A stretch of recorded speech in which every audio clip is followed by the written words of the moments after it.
Yeah, it's true. Electronics can be, at times, a little complex. But as soon as you go in and break things down to a component level, you'd just be shocked at how simple some of these things are. Like, for instance, probably the simplest part there is, by simply taking a wire conductor and wrapping it around a piece of iron, I have created my very own inductor.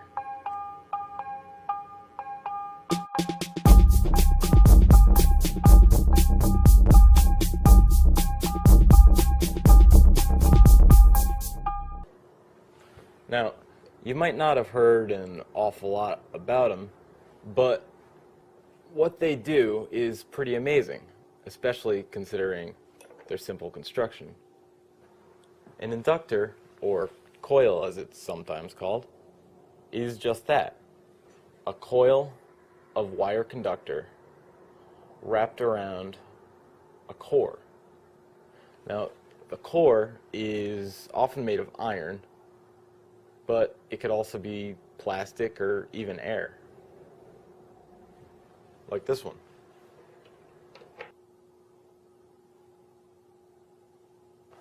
When current from a DC power supply starts to flow forward through a coil, some of its initial energy is stored in an electromagnetic field around the coil.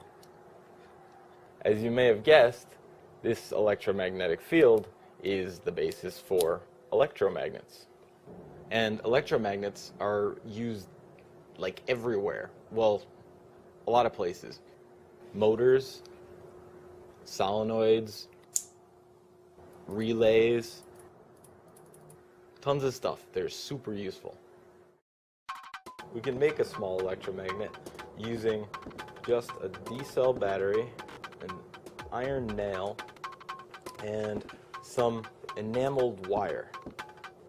Now, enameled wire looks like it's bare, but it actually has a clear enamel insulator.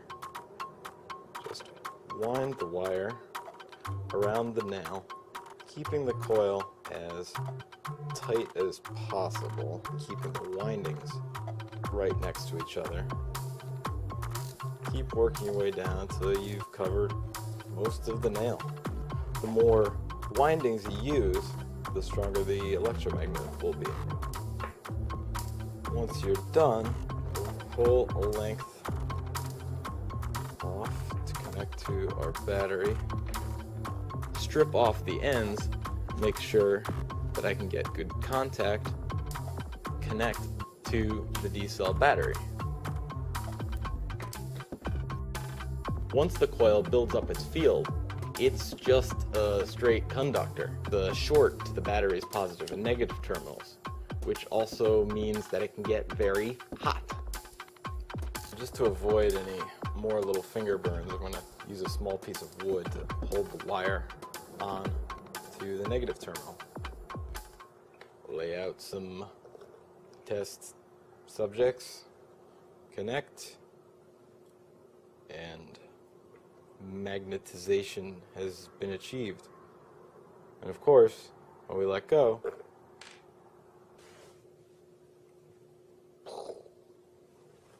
if we suddenly cut the power to the coil, the inductor's field will begin to weaken as it transfers its energy back into the circuit, keeping that current moving forward until the field strength is all used up.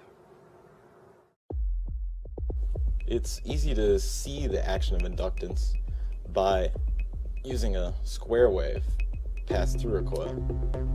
I built a little square wave generator. We can take a look at its normal output first on the oscilloscope.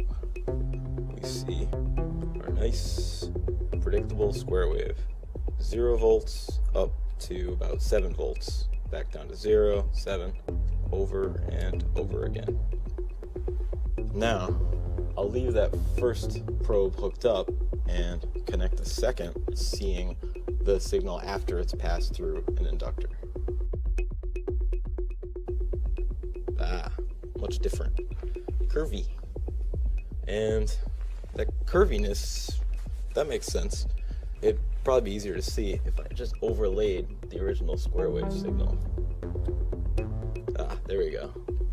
When the supply goes from 0 to 7 volts, the inductor uses a large amount of energy to start filling up its electromagnetic field. As it gets closer and closer to being at capacity, it uses less and less until it's totally full and the inductor lets the full 7 volts go out. Once the signal suddenly drops back down to 0 volts, the inductor empties out its field, pushing current forward in the direction it had been going. And if I speed the wave up, you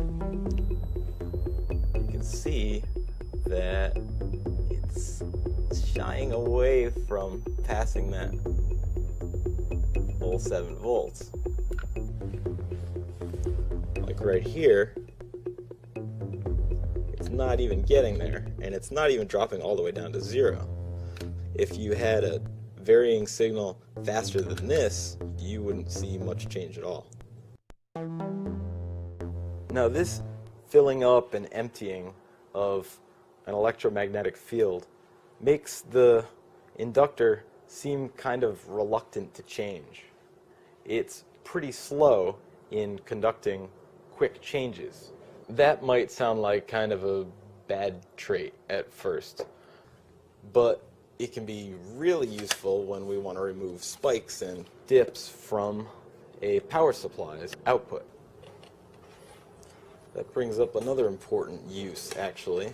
The heart of power supplies is a transformer, which is basically just 2 coils sharing 1 core. Now, by using 2 coils, a transformer can transmit electrical energy from one circuit to another without actually connecting them. When a varying current is applied to one coil, it creates, of course, a varying magnetic field around the secondary coil as well. And that secondary coil reacts to the changes by causing, or more accurately, inducing, a corresponding varying current across its leads. And that's called mutual induction. The original voltage can be reduced by using a different number of coil windings in the secondary. Still just doesn't look quite. Here we go.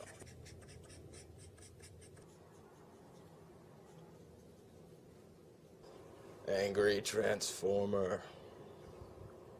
Wow, looks like he's gonna threaten the city. Yeah. Anyway. Well, like I said before, it's pretty amazing, right? I mean, all that can be done using just a simple coil of wire. Who knew? Well, actually, the first 2 to know were Joseph Henry and Michael Faraday. Both of them conducted experiments with electromagnets in 1831 and were the first people to document electrical inductance. Though Faraday's work was actually published first, the unit of measurement for inductance became known as the Henry. What's up, Henry? Mr. Henry. Don't feel bad though, because Faraday got the Farad named after him, so it's okay.